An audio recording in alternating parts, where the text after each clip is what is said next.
সুপ্রভাত, নমস্কার জানিয়ে আজকে আবার একটা নতুন দিন শুরু করলাম। নতুন দিনে নতুন সকালে আবার একটা সুন্দর নতুন ব্লগ নিয়ে চলে আসলাম তোমাদের সামনে। আমার ঘরে বাইরে লাইফস্টাইলে তোমাদের সবাইকে স্বাগত জানাচ্ছি। তোমরা এসো, দেখো সারাদিন আমি কি করছি। আশা করছি তোমরা নিশ্চয়ই ভীষণ ভালো আছো, আর আমিও ভীষণ ভালো আছি। আজকে হচ্ছে বৃহস্পতিবারের সকালবেলায় আমি ছাদে গিয়েছিলাম জামা কাপড় মেলতে। সেই সময় ছাদ থেকেই এই ভিডিওটা করেছি। সকাল মানে একদম সকাল নয়, এখন বাজে বেলা 10টা এরকম হবে। অত সকালে শীতে তো আর ছাদে যাওয়া যায় না, তাই এগুলো আমি মেলতে গিয়েছিলাম, তখন ভিডিও করেছি। তারপরে মেলে এসে অনেক রকম রান্না টান্না সমস্ত হয়েছে। এই যে রান্নাগুলো দেখছো, এটা যদিও মানে রান্নাটা শুরু করে দিয়েছিলাম অনেকটাই সকালে, কিন্তু শেয়ার করছি পরে। ছাদ থেকে এসে তারপরে তোমাদের সঙ্গে এটা শেয়ার করছি, কিন্তু রান্নাটা শুরু হয়েছিল অনেক সকালে। তারপর চা খাওয়া, এই সমস্ত বিভিন্ন ব্যাপার ছিল। তা এই রান্না করলাম, যেগুলো রান্না করেছি সেই রান্নাগুলো তোমাদের সঙ্গে শেয়ার করে দেব, দেখতে পাবে। চানা পনির, ফ্রাইড রাইস, চিকেন, এগুলো রান্না হয়েছে। মা যেহেতু নিরামিষ খায়, তাই মার জন্য হলো চানা পনির, আর আমাদের জন্য হলো ফ্রাইড রাইস আর চিকেন কষা, আর মার জন্য হলো চানা পনির আর এইটা। তার সঙ্গে আলু ভাজা, চাটনি, শাক, এগুলো একটু হলো। শাক হলো একাদশীর পরে দ্বাদশীতে মা আবার শাক খায়, সেই কারণে শাকটা রান্না হলো। যে কারণ আগের দিন একাদশী করেছিল, তা পরের দিন সেই জন্য শাক করা হলো। মা একাদশী আগে করতো না কোনো দিনই। বাবা মারা যাবার পর থেকে যে 1 বছর একাদশী করতে হয়, সেই 1 বছর করার পরে, ওটা নিয়ম অনুযায়ী 1 বছর করতে হয়, সেই একটা বছর একাদশী করার পরে আর মা সেটা ছাড়েনি, সেই একাদশীটা। তারপরে চলে যাবে। মা থাকলে যেটা হয়, জামা কাপড়ের আগের দিন বলেছিলাম যে সেই দিন ভাঁজ করতে নিষেধ করেছিলাম, যা করেছিলাম মা ভাঁজ টাজ করে রেখে দিয়েছিল, কিছুটা ভাঁজ করে রেখে দিয়েছিল আর কিছুটা করেনি। আমি বললাম যে ভিডিও করবো আর ভাঁজ করো না, তাই কিছুটা আবার বাদ রেখেছিল।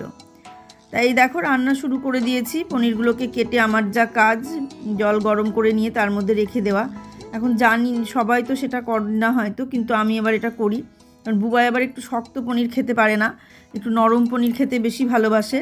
সেই কারণে একটু গরম জলে দিই, যাতে পনিরটা নরম থাকে, আর পনিরের ভাজিও কম, যাতে নরম থাকে একটু। তাই এইভাবেই আমি চানা পনিরটা রান্না করি। দেখলে একে একে সমস্ত সবজিগুলো ভেজে নিচ্ছি। এগুলো রাতে ভেজে রাখলে সুবিধে হতো, কিন্তু রাতে আর সময়ও ছিল না, ধৈর্যও ছিল না। অনেক রাতে এগুলো আমরা কাটাকাটি করেছি। টগরি এসেছে, সবই ঠিকই আছে, কিন্তু বুবাই যেহেতু অফিসে যাবে, সেই কারণে আর কি রান্নাটা তাড়াতাড়ি হচ্ছে। রান্নাটা অনেক সকালেই হচ্ছে, কিন্তু ছাদে গিয়েছিলাম আমি অনেকটা দেরিতে। রান্না প্রায় শেষ হয়ে যাওয়ার পরে আমি ছাদে গিয়েছিলাম। কিন্তু যেহেতু ছাদে গিয়েছিলাম, সেই সেজন্য ছাদ থেকেই শুরুটা করে দিলাম ব্লগটা। আর পরে এসে তারপরে আর রান্না করলাম, আসার আগেই রান্নাটা অনেকটা শুরু হয়ে গিয়েছিল, পরে তারপরে ছাদে গেলাম, অতটা সকালে যাব না বলে। তো এই দেখো, এখন বিন, গাজর, ক্যাপসিকাম আগে সমস্ত ভেজে নিচ্ছি একই তেলে পরপর। আমি অবশ্য এটাই করি, একবার তেল দিয়ে পরপর সবই ভেজে নিই। তাতে তেলটা একটু পরিমাণে বেশি প্রথমে দিতে হয় ঠিকই, কিন্তু ভাজাটা ভালো হয়। অনেকে আমাকে বলে যে আমি তেল মশলা একটু বেশি খাই। তবে কি বলো তো, আমি তো প্রতিদিন তোমাদের রান্না দেখাচ্ছি না। তোমরা মনে করো যে হয়তো আমি তেল বেশি খাচ্ছি, কিন্তু সেটা না। তেলটা পরিমাণটা আমি ওই 1-8 দিনই বেশি দেওয়া হয়। যেদিন আমি ভিডিও করি সেদিনই তোমরা দেখো যে আমি তেল বেশি দিচ্ছি। তুমি খেয়াল করে দেখবে যে আমি প্রতিদিনের রান্না কিন্তু তোমাদের দেখাই না, শুধু রান্নাটা হয়ে যাওয়ার পর দেখায় যে রান্না হচ্ছে। টগরি যখন রান্না করে তখন যদি তোমাদের কড়াইটা দেখায়, তাহলে বুঝতে পারবে যে কি রান্না, কতটা পরিমাণ তেল দিয়ে রান্না হয়। কারণ প্রতিদিনই তো টগরি রান্না করে, আমি তো মাঝে সাঝে করি বা কোনো একটা ভালো কিছু হলে করি, তখন সেই কারণে একটু তেল মশলা আমরা সেই দিনটা বেশি খাই। এই যেহেতু ভিডিওতে তোমরা দেখো যে তেলটা একটু বেশি দেওয়া হচ্ছে, তাই তোমরা ভাবো যে তেলটা, যে সেই কারণে তোমরা ভাবো যে হয়তো তেলটা আমি বেশি খাচ্ছি। আলুগুলো দিয়ে দেবো, আলুগুলো ভাজা হয়ে যাবে, চানাটা রান্না হয়ে যাবে। তারপরে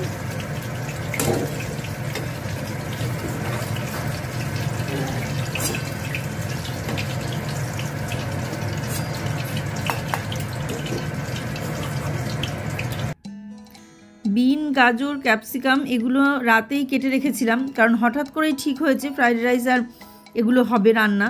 তা বুবাইয়ের যেহেতু অফিস আছে সেই জন্য সকালে কেটে রান্না করতে অনেকটা টাইম লেগে যাবে, তাই রাতেই আমরা ওগুলো কেটে রেখেছিলাম মোটামুটি কিছু। আর কিছুটা ভেবেছিলাম যে টগরি আসবে তারপরে কাটবে। পেঁয়াজ, বিন, গাজর, ক্যাপসিকাম এই কটা কাটা হয়ে গিয়েছিল। আর পরের দিন সকালে টগরি যখন আসলো, আমি তার আগেই তো ওগুলো ভাজাভুজি শুরু করে দিয়েছিলাম। টগরি যখন আসলো এসে এই যে চানা পনিরের আলু কাটলো, এই সমস্ত কাটাকাটি করছিল, তারপরে মশলাগুলো পেস্ট করে দিল, ওগুলো সব হাতে হাতে হাতে হাতে জোগাড় করে দিল। তারপরে তেল ঢালা বলো, জিরের গুঁড়ো ঢালা বলো, এগুলো সব টগরি করে দিয়েছে। এগুলো কম মানে ঝামেলার কাজ না। কারণটা দেখবে যে রান্না করতে করতে ওই জিনিসগুলো ঢালাঢালি করতে খুব অসুবিধেই হয়, কিন্তু ওর সামনে ছিল, ও ঢেলে দিল বলে আমার অতটা অসুবিধা হলো না, অনেকটা সুবিধা হয়ে গেল। যে কোনো জিনিসই রান্না করতে গেলে যদি আগে থেকে এরকম জোগাড় থাকে বা কেউ জোগাড় করে দেয় হাতের সামনে, তাহলে বেশ সুবিধা হয় রান্নাটা করা, রান্না করতেও সুবিধে হয়, আবার আজকে আমাদের রান্না হচ্ছে, অনেক কিছু রান্না হচ্ছে। মানে কালকে মা চলে যাবে, দুদিন মানে কদিন ধরে এসে আছে, থাকার জন্য বলছি তাও থাকছে না, তাই আজকে রান্নাটা মানে কিছু একটু করে দিই যাতে গিয়ে বলতে পারে যে শেষের দিন। এই দেখো আজকে রান্না হচ্ছে আমাদের ফ্রাইড রাইস, চানা পনির। চানা পনিরের মধ্যে এখানে আলু ভাজা হচ্ছে, আর চানা সেদ্ধ করে জল থেকে তুলে রাখা হয়ে গেছে। পনির সেদ্ধ করে না, গরম জলে ভিজিয়ে তুলে ভাজা হয়ে গেছে। এখানে ফ্রাইড রাইসের যে ভাজাগুলো দেখতে পাচ্ছ কিনা বুঝতে পারছি না, এই দেখো ফ্রাইড রাইসের যে ভাজাগুলো, এইগুলো ভাজা হয়ে গেছে, ক্যাপসিকাম, গাজর, বিন। আর এদিকে এখানে মটরশুঁটি ছাড়ানো আছে, এই দেখো। আর এটা হচ্ছে চিনির গুঁড়ো, প্যাকেট কিনে রেখেছিলাম। আর এখানে দারচিনি, এই যে দারচিনি নিয়ে আসা আছে। আর ঘি, এই যে রেড কাউ ঘি, এটা আনা আছে। আর লঙ্কা, এখানে আদা টমেটো পেস্ট আছে এগুলো। আর এখানে টগরি কাটলো, আলু ভাজা, চাকা চাকা করে আলু ভাজা, আদা আর রসুন এগুলো। আর এদিকে রাখা আছে ফ্রাইড রাইসে যে হবে তার ভাতটা করে রাখা আছে, যে অনেকগুলোই করে রাখা হয়ে গেছে, এতটা লাগবে না কারণ খানিকটা ভাত থাকবে, সবটা ফ্রাইড রাইস হবে না। আর এখানে আছে কাজু আর কিশমিশ ভেজানো আছে, কাজুগুলো মা একটু পরে বসে বসে ছাড়াবে। আর এইখানে এই যে মা বসে আছে, চলে যাবে। অনেক করে বলছি যে থাকো থাকো, কিছুতেই থাকছে না। আর দেখো মা থাকলে যা হয়, জামা কাপড় আমি বললাম ভিডিও করব, ভাঁজ করো না, সব ভাঁজ করে রেখে দিয়েছে তাও। আর এখানে আমাদের সকালকার চা খাওয়া হলো। আর এই যে বুয়ার বাবা বসে আছে, এই তো দেখলে। আর আমার ঘরের এই যে গোপাল, এটা দেখা যাচ্ছে না, পরে ভালো করে দেখিয়ে দেব। তাহলে রান্নাটা সেরে নিই। আর এই যে পেঁয়াজও কাটা আছে এখানে, এগুলো এখন টগরি পেস্ট করবে। দেখতে থাকো তাহলে, আমি শুরু করি। টগরির সঙ্গে বক বক করছিলাম আর রান্না করছিলাম। আমি বললাম যে আমি করে নিচ্ছি, তোমাকে আর করতে হবে না, তুমি আমাকে জোগাড় করে দাও তাহলেই হবে। সেই ও জোগাড় করে দিল। তারপরে এই সমস্ত রান্না মানে হতে হতে আমি চানা পনির টনির এগুলো করতে করতে তারপরে ওর বাবা বাজারে গেল, গিয়ে চিকেন নিয়ে আসলো। চিকেনটা, ফ্রাইড রাইসটা আমি সমস্ত কিছু করে দিয়েছিলাম ভাজাভুজি, আর ও মানে বুয়ার বাবা ফ্রাইড রাইস আর চিকেনটা রান্না করলো। ফ্রাইড রাইসটা মিক্স করলো আর চিকেন রান্না করো। তবে চিকেনটা খুব সুন্দর হয়েছিল খেতে, দারুণ টেস্ট হয়েছিল। ফ্রাইড রাইসও দারুণ টেস্ট হয়েছিল, চানা পনিরও তাই, মানে সবকটাই খুব সুন্দর টেস্ট হয়েছিল। এটা আমি মানে বলছি বলে তাই তা নয়, যারা যারা খেলো তারা সবাই বলল যে খুব সুন্দর টেস্ট হয়েছিল। তারপরে বোনদের সেই দিনই আবার বিকেলে, মানে ওই বৃহস্পতিবার বিকেলেই আবার বোনদের বাড়িতে গেলাম, কারণ মিষ্টু এসেছিল জোর ভাঙতে, ওর সঙ্গে একটু দেখা করলাম। করে মা আবার চলে যাবে, মা বলল আবার কবে আসবো, মিষ্টুর সঙ্গে কবে দেখা হবে, তার থেকে এখন এসেছে, একটু চল ওদের বাড়িতে গিয়ে একটু দেখা করে আসি। তাহলে চলো যাই। ওরাই আবার গাড়িতে করে বাড়িতে পৌঁছে দিয়ে গেল রাত্রে, কারণ অনেকটা রাত পর্যন্ত ছিলাম তো, সেই জন্য অনেক রাতে ওদের গাড়িতে করেই পৌঁছে দিয়ে গেল। তা আমি ভাবছিলাম যে ট্রেনে আসতে গেলে তো গিয়ে বসাও যাবে না, কারণ আমরা যখন পরে বেরিয়ে চলে আসি নিজেরা ট্রেনে বলো বাসে বলো যেভাবেই আসি, সেভাবে আসতে গেলে দেরি হয়ে যায়, অনেকটা রাত হয়ে যায়, আসা যায় না বেশি রাত হলে। তো বললো যে না ট্রেনে যেতে হবে না, দিয়ে যাবে, দিয়ে গেলে তাহলে চলো যাই ঘুরে আসি। তো এই বলেই আরও যাওয়া হলো। আর আরও বেশি হলো, মা মানে দেখতে যাবে, মিষ্টুকে দেখবে। মানে আমরা তো এখানেই থাকি, আমরা হয়তো মিষ্টু আসলো মনে হলো দেখে আসলাম, বা মিষ্টুর বাড়ি গিয়েও দেখে আসতে পারলাম। মিষ্টুকে যেমন আসতে বলবো আসবে, তা সেই কারণে হচ্ছে ওই দিনটা আর কি ইয়ে হলো, মানে ওই কারণেই আর কি ওই দিনটা যাওয়া হলো। তো ওই দিন আমার অনেক কাজ হয়েছে, রান্না হয়েছে, ছাদে জামাকাপড় মেলা হয়েছে, মা কিছু ঠাকুরের বাসন ছিল সেগুলো ছাদে বসে বসে মেজেছে, সেগুলোও দেখতে পাবে মেজেছে সেটা। তা আমি এখন চানা পনির রান্না করছি। চানা পনিরটা পুরো নিরামিষভাবেই রান্না করছি, যেটা আদা আর টমেটো পেস্ট দিয়ে দিলাম, আর তার সঙ্গে হচ্ছে জিরের গুঁড়ো, ধনের গুঁড়ো দিইনি, জিরের গুঁড়ো দিয়ে, ধনে গুঁড়ো আমরা খাই না তাই ধনে গুঁড়োটা আমরা দিই না, আর এইটুকুনি জিনিস দিয়ে মোটামুটি রান্নাটা হচ্ছে। আর কিচ্ছু দিইনি, না সস দেবো ভাবলাম, তারপরে দেখলাম সসে যদি পেঁয়াজ রসুন থাকে, জানি না, থাকে মনে হয়, লেখা ছিল একদিন দেখেছিলাম, সেই কারণে সস আর দিলাম না। টমেটো, আদা আর জিরে, শুধু এইটুকু জিনিস দিয়ে মশলা দিয়ে কষে এই চানা পনিরটা রান্না করলাম। আর চানাগুলো তো দেখলেই সেদ্ধ করা হয়েছিল, জল থেকে ছেঁকে তুললাম, পনিরগুলো গরম জলে ভিজিয়ে রেখেছিলাম, ভেজে তুলে নিলাম, তারপর তেলে গোটা গরম মশলা দিয়ে একে একে নেড়ে নিয়ে তারপরে আলু দিলাম, চানাগুলো দিলাম, তারপরে জল দিয়ে দিয়ে যখন ফুটে গেল তখন পনিরটা দিলাম, দিয়ে নামিয়ে ফেললাম। এইভাবেই চানা পনিরটা রান্না হলো। আর এরপর আবার ওর বুয়ার বাবা চিকেন নিয়ে আসবে, সেটা হবে।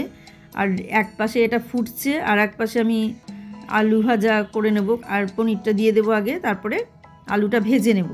মানে ভাজা যেটা হবে, ফ্রাইড রাইসের সঙ্গে একটু কিছু ভাজা না হলে মা তো, আমরা না চিকেন খেয়ে নেবো হয়ে যাবে, কিন্তু মা তো আর চিকেন খাবে না, সেই কারণে মার জন্য আবার একটুখানি যে না আলুটা ভাজো, সবাই খেতে পারবে, সেটা ওরই কেটে দিলাম। আমার ভাজতে সুবিধাই হলো, ছাঁকা তেলে ভেজে নিলাম মচমচে করে, তখন মচমচেই ছিল, পরে তো নরম হবেই আলু জিনিস।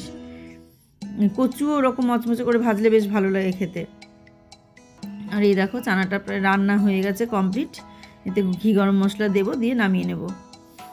মা আবার ঘি খেতে ভালোবাসে না, আর চলে যাবে, এটা একটা মন খারাপের ব্যাপার। তো যাওয়ার আগের দিনই এগুলো হলো, কারণ বউয়েরা ঠিকঠাক বাড়িতে থাকে না, আর একটা জিনিস রান্না করলে বাড়ির লোক বাড়িতে না থাকলে তখন সেটা ভালো লাগে না। আর অফিস টাইমে রান্না করতে গেলে আমি একা এত তাল সামলাতে পারবো না, যতই জোগাড় থাক, ও বাড়িতে থাকলে আমি রিস্ক নেওয়াটা সহজ হয়, আর না থাকলে আমার রিস্ক নেওয়াটা একটু অসুবিধে হয়ে যায়। তো সেই কারণে এই দেখো এদিকে আলুটা ভেজে নিচ্ছি। সেই কারণে যেদিন যাবে তার আগের দিনই করা হলো, কারণ সেদিনও বাড়িতে ছিল বৃহস্পতিবারে, তার আগের দিন মার একাদশী ছিল বুধবারে, এরকম পরপর একটা না একটা থাকতেই আছে, ইয়া হয়নি। মঙ্গলবারে হয়নি, কারণ সোমবারে বুয়ার বাবা বাড়ি ছিল না, জোগাড় ছিল না কিছু, তাই মঙ্গলবারে হলো না, মঙ্গল বুধ বৃহস্পতি হলো না, এই বুধবার দুদিন হলো না, বৃহস্পতিবারের দিন এগুলো করা হলো।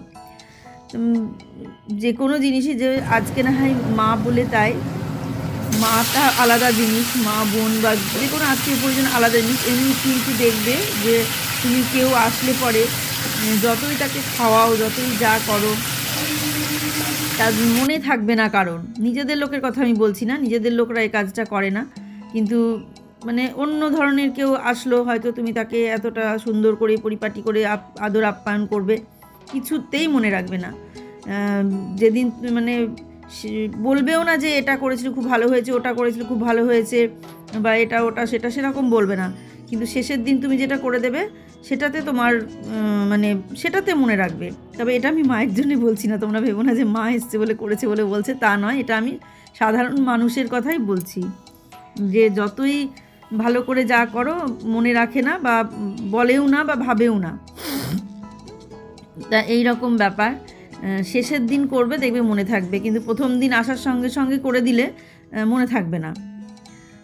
শেষের দিন করাটাই ভালো। কিন্তু আমার আবার একটা অভ্যাস কী বলো তো, লোকজন চলে আসলে আমি আবার রান্না বান্না করতে পারি না, থতমতো খেয়ে যায়। লোকজন মানে যেদিন আসবে সেই দিনটা বেশ আমি সুন্দর করে দিতে পারি, কারণটা আমি আগের থেকে জোগাড় করে নিয়ে ধীরে সুস্থে রান্নাটা করি। আর যখন থাকে সেই সময় তাদের সঙ্গে গল্প করব না, রান্নাটা ভালো ভালো কিছু রান্না করব না কি করব, এই মাথার মধ্যে ঘোরে দিয়ে সেই রান্না থতমতো খেয়ে খুব একটা ভালো বলে মানে সেরকম ভালো হয় না। তো তোমাদের সঙ্গে গল্প করতে করতে দেখো রান্নার অনেকটাই হয়ে গেল, চাটনিও হয়ে গেল। চাটনির মধ্যে যে ভাজা মশলাটা দেওয়া হয় সেই মশলাটা আমি করে রেখে দিই, মানে এটা করে ফ্রিজের মধ্যে রাখা থাকে। এর আগে যেদিন করেছিলাম সেদিনই ফ্রিজের মধ্যে রাখা ছিল, সেই মশলাটা দিয়ে দিলাম। তো এরকম মশলা কিছু কিছু করে আমি রেখে দিই, যেহেতু পরে খাওয়াটা মানে রান্না করার সময় সুবিধা হয়। আরও একটা মশলা করা আছে যেটা অন্য কোনো সবজিতে দেয়া যায়, ভালো লাগে টেস্ট। আর এই যে ফ্রাইড রাইস হচ্ছে, এটা বুয়ার বাবা রান্না করছে, এটা আমি করছি না। এগুলো সব জোগাড় করা ছিল, ও রান্নাটা করে দিচ্ছে। অনেকটা তো সেই কারণে নাড়াটা আমার একটু অসুবিধা হয়। এর আগে একদিন নেড়ে করেছিলাম, কিন্তু আজকে আর পারলাম না, সেদিন ছিল না বাড়িতে, সেই সময় করেছিলাম। আজকে বাড়িতে আছে বলে বললো আমি করে দিই। আরও ভালোবাসে এই ধরনের রান্নাগুলো করতে, সব রান্না নয়, এই ধরনের রান্নাগুলো, স্পেশাল রান্নাগুলো করতে ভালোবাসে। আমাদের মেধাও তাই স্পেশাল রান্না করতে খুব ভালোবাসে। তো স্পেশাল রান্নাগুলো নিয়ে আমার অত চাপ হয় না। প্রথমে তেলে তো গোটা গরম মশলা দিল, সবাই ফ্রাইড রাইস করতে জানো, তবু আমি যেভাবে করলাম সেটাই বলছি। প্রথমে তেলে গোটা গরম মশলা দিল, তারপর কাজু কিশমিশ দিয়ে দিল, তারপর ভাতগুলো দিয়ে দেবে, তারপর মিশিয়ে নেবে, ব্যাস হয়ে গেল। ভাত টাতগুলো সব আমি করে রেখেছিলাম।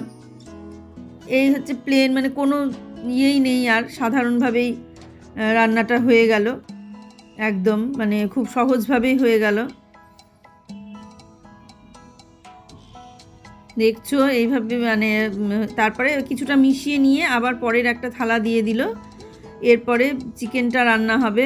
মানে ভেবেছিলাম ভাত কিছুটা রেখে দেব, কিন্তু ভাত আর রাখা হয়নি, কারণ ভাত দেখলাম রেখে দিলে হবে না। ওদেরকে জিজ্ঞাসা করলাম, বয় বললো ফ্রাইড রাইসই খাবো, আর রাখা হবে না। তাই এখানে 3টে থালা এখানে দিলাম, আর একটা থালা আবার পরে আলাদা করে নিয়েছি। ওটাও দেখিয়েছি, কিন্তু সেভাবে আর দেখায়নি, কারণ একই জিনিস বারবার আর কি দেখাবো। তো এইটা মেশানোটা যেহেতু অনেকটা পরিমাণ হয়, বুয়ার বাবা সেই মেশানোটা ভালোই মিশিয়ে দেয়, সেই কারণে আমার অসুবিধা হয় না, আমার একটু সুবিধা হয়। সেই আরও বেশ বললাম তো ভালোবাসে আর ভালো করেও, এগুলো ভীষণ ভালো রান্না করে। মানে আমার বান্ধবীদের একবার, মানে যখনই খেতে টেতে বলি, বান্ধবী বলো যাদেরই বলো, বহরমপুরে থাকতে যাদের বলতাম, প্রত্যেকেই খেয়ে বলতো ফ্রাইড রাইসটা দারুণ হয়েছে, কারণ খুবই সুন্দর করে ফ্রাইড রাইসটা, এতটাই ভালো করে, খেতে খুব ভালো লাগে, সেই জন্য ওকে দিয়েই করানো হয়। আর এই দেখো পাশের কড়াইয়ে আর একটা বসিয়ে দিয়েছি, অল্প যেটুকু ভেবেছিলাম ভাত রাখবো, বুয়াই বললো আর ভাত খাবো না, তো সেই জন্য আর করা হয়নি। এবার হচ্ছে চিকেন রান্না। চিকেনটা কষা কষা করেই করা হবে। চিকেনটা পুরোটা তোমাদের সঙ্গে শেয়ার করিনি, প্লেন চিকেনটা যেহেতু রান্না হয়েছে, আদা রসুন পেঁয়াজের পেস্ট দিয়ে দিয়েছি। আমি দিইনি, ওটা ওই করেছে, আদা রসুন পেঁয়াজ জিরে এগুলো দিয়ে, তারপরে ভালো করে মিশিয়ে নিয়ে তারপর চিকেনগুলো দিয়ে দিয়েছে। তো মশলাগুলো যেগুলো পেস্ট করেছিল সেগুলো তো দিয়েইছে, তার সঙ্গে আবার যেগুলো মানে দিতে হবে আরও সেগুলোও দিয়েছে, মানে প্যাকেটে যেগুলো ছিল পেস্ট করা কেনা রেডিমেড সেগুলোও দিয়েছে। তো এইভাবেই রান্নাটা হয়ে গেল, মানে প্লেন চিকেন কষা যেভাবে রান্না করে একদম সেইভাবেই রান্না হয়েছে। সেই জন্য আমি এই চিকেন কষাটা আর পুরোপুরি তোমাদের সঙ্গে শেয়ার করিনি, যে দেখলাম প্লেন চিকেন কষা কে আর, মানে সবাই তো রাঁধতে জানে, শুধু মশলাগুলো দিয়ে মশলা কষে চিকেনটা দেওয়ার পরে আমি আর চিকেন রান্না তোমাদের সঙ্গে শেয়ার করিনি। তারপর ছাদে চলে গেছি, গিয়ে মার সঙ্গে ছিলাম বেশ কিছুক্ষণ। মা ওগুলো ধুচ্ছিল, বললো দে ধুয়ে দিই। আমি বললাম যে এরকম আছে, ধুয়ে দিতে পারো, আর তোমার কোনো কাজ নেই। কোনো কাজ করতে পারছে না বলে একটু অসুবিধা হয়ে যাচ্ছে। আর মাদের আবার আনন্দ অসহ্য হয়েছে, শরিকের একটা নাতনি হয়েছে, তো সেই কারণ নাতি হয়েছে আর কি, সেই কারণে পুজো করতে পারবে না বলে উসফিস করছে। প্রত্যেকদিন সকালে উঠে স্নান করে, মা আসলে পরে স্নান করে ঘরটা ঝাড় দিয়ে নেয়, নিয়ে তারপরে পুজো করে নেয়, ঘর ঝাড় দিয়ে ঠাকুর ঘর মুছে স্নান করে পুজো করে নেয়। তা সেটা করতে পারেনি, যেহেতু আনন্দ অসহ্য হয়েছে, তো সেই কারণে বলো যে তাহলে ওগুলো ধুতে যদি হয় বলেছিস তাহলে ধুয়ে দিই, চল, কিছু তো করতে পারছি না। তাই আবার সেই ছাদে গিয়ে ধুলো ওগুলো বাসনগুলো, এমনিতেও আমরা ঠাকুরের বাসন ছাদে নিয়ে গিয়েই ধুই, তাই আমরা ধুয়ে দাও, আমারই সুবিধা হয়, অনেক দিন ধরে পড়ে আছে থালা বাসনগুলো, মানে ধুতে পারিনি বলতে একটার পর একটা খবর চলে আসছে, সেখানে চলে যেতে হচ্ছে, ওগুলো পড়েই থাকছে, আজ না কাল, কাল না কাল। সেই প্রদীপগুলো কালী পুজোর দেখেছো, বলেছিলাম না ধুয়ে রাখবো, ধোয়া আর হয়নি কালী পুজোর সেই প্রদীপ। তো মা আবার ধুয়ে দিল এগুলো, আমার একটা মানে অনেকটা বড় কাজ একটা হয়ে গেল। মায়েরা থাকলে এরকমই বোধহয় হয়।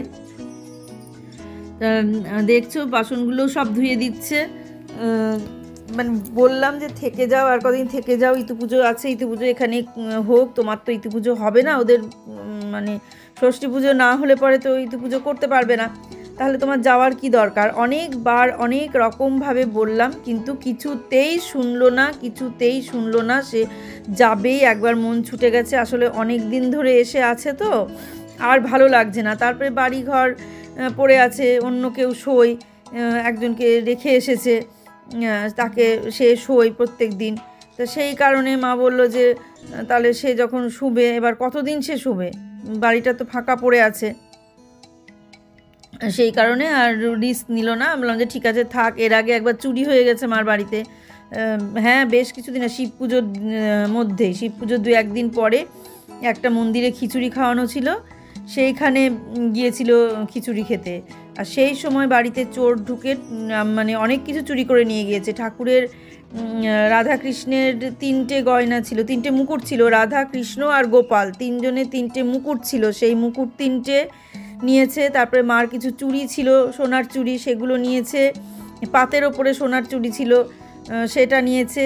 মানে তারপরে আংটি নিয়েছে 2খানা, এরকম সোনার কয়েকটা জিনিস নিয়েছে, কিন্তু আর অন্য কিচ্ছু নেয়নি। ওই আলমারি ভেঙে সোনার জিনিস নিয়ে চলে গেছে। 1 ঘন্টা মতন বললো, 1 ঘন্টা মতো আমি বাইরে ছিলাম সন্ধেবেলায়, সেই সময় চুরি করে নিয়ে চলে গেছে। তাহলে ভাবো যে বাড়িতে একা রেখে কী লাভ। কিন্তু যারা নিয়ে গেছে তারা দেখে গেছে যে আর কিছু নেই, সেই জন্য তারা আর আসবে না। কারণ এখন তো সারাদিন ধরে বাড়িটা ফাঁকা পড়ে আছে, কেউ তো আর আসছে না, চুরিও হচ্ছে না, এখন তো হবে না। কারণ পিসি আসে অনেক সন্ধেবেলায়, যে শোয় আর কি, সে ধরো 7টা-8টার সময় আসে, কিন্তু সেই সময় তো আর কেউ, দিনের বেলায় তো আর কেউ আসেও না চুরি করতে, কারণ জানে তো, দেখে গেছে তো কিচ্ছু নাই, গয়নাগাটি যা ছিল সব তো নিয়ে চলে গেছে। আর মা তো ঘরে কিছু আর রাখেও না। ওই সময় বেড়াতে যাবে বলে কিছু টাকা ঘরে ছিল রাত্রিবেলায়, 1010 টাকা মতো, সেই টাকাটা নিয়েছে। আর ওই অতগুলো সোনার জিনিস নিয়েছে, 3টে সোনার মুকুট নিয়েছে রাধা কৃষ্ণ আর গোপালের, মার পাতের ওপর সোনার চুড়ি ছিল সেটা নিয়েছে, 2খানা সোনার আংটি নিয়েছে, আর 10,000 টাকা নিয়েছে। তো এই টাকাটা ঘরে থাকতো না, টাকাটা দেওয়ার কথা ছিল যার সঙ্গে বেড়াতে যাবে, যে ছেলেটার সঙ্গে বেড়াতে যায় সেই ছেলেটাকে দেওয়ার কথা ছিল। কিন্তু সেই ছেলেটা কে টাকাটা না দিয়ে মা বলে রাতটাকেও বাড়িতে রাখি, আজকে পরের দিন দিয়ে দেবো। মার এটা একটা স্বভাব আছে, যে কোনো জিনিস আজ না কাল করব, এইরকম একটা ব্যাপার আছে। তো সেটা যদি আজকেরটা আজকেই করে ফেলতো, টাকাটা দিয়ে চলে আসতো, তাহলে আর টাকাটা চুরি হতো না। দিয়ে আসেনি, রেখে দিয়েছিল বাড়িতে। সেটা মনে হয় খোঁজেছিল যে এটিএম থেকে টাকা তুলে নিয়ে আসলো। এটা মনে হয় যারা চুরি টুরি করে তাদের কাছে কোনো খোঁজ খবর ছিল, ঠিক সেই কারণেই মানে চুরিটা আর কি হয়েছে। না হলে চুরিটা হতো না, খোঁজ না থাকলে চুরিটা হতো না, খোঁজে ছিল বলেই চুরিটা হয়েছে। তো যাই হোক, চুরিটা হয়ে গেছে, যা হয়েছে হয়েছে, সেই কারণে সাবধান হয়ে গেছে। সাবধান হয়ে এবার কী করবে, আর তো কিছুই নেই। তারপর সে আলমারি সারিয়েছে, সব কিছু করেছে। যে আর এতদিন 1 মাস ধরে, 1 মাসের বেশি হয়ে গেল এখানে এসে আছে। তার আগে কিছুদিন আগে এসেছিল, আবার এখন এসে আছে। এরকম কিছু তো করার নেই, বিয়ে লেগেছে তো আসতেই হবে। আবার আমার বাড়িতে এসে না থাকলে আমিও আবার রাগ করব, সেই জন্য ওখান থেকে আবার এসে আমাদের বাড়ি কদিন থাকলো। আমরা বারবার বললাম শীতটা পার করে যেতে, কারণ এই শীতে আমাদের ওখানে কাশিমবাজারে খুব ঠান্ডা, সেই জন্য শীতটা পার করে যেতে বললাম। তো শীতটা পার করে গেল না, তো সেই কারণে মানে চলে গেল। আর আজকের মতো ব্লগটা আমি এখানেই শেষ করছি। তোমরা সবাই ভালো থেকো, সুস্থ থেকো, সাবধানে থেকো। সামনের দিন একটা সুন্দর নতুন ব্লগ দেখার অপেক্ষায় থাকো। আজকে আসছি তাহলে।